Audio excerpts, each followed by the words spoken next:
नमस्ते साथीहरू। अहिले चाहिँ हामी प्युठान जिल्लाको नौबैनी गाउँपालिका वडा नम्बर 1 मा पर्ने कोठीभिर यात्रा गरेर चाहिँ घर फर्किने क्रममा छौं।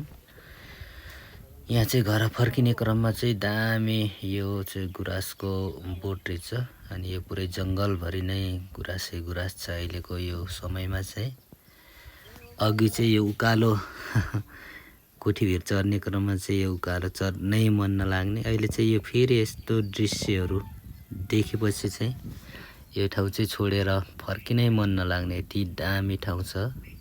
यो फुलहरू कति राम्रो फुलिराखेको छ। तपाईहरुलाई चाहिँ मैले देखाउन चाहे।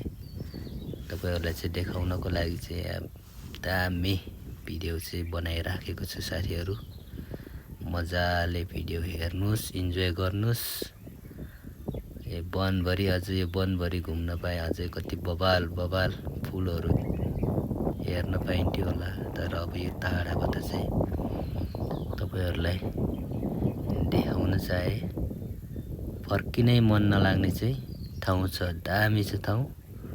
हजुरहरुले पनि यहाँ चाहिँ कोठीभिर घुम्न आउनु भएको छैन भने चाहिँ एकचोटि घुम्न आउनु होला। ठाउँ चाहिँ एकदम दामी छ। यो बाटोभरि नै पुरै गुराँस फुलेर यति राम्रो भ्यू देखिराखेको छ।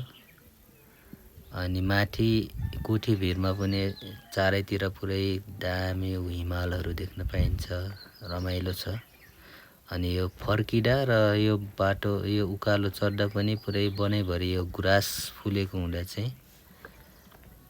एकदम मनमोहक दृश्यहरू चाहिँ हेर्दै घुम्दै निस्किन पाइन्छ।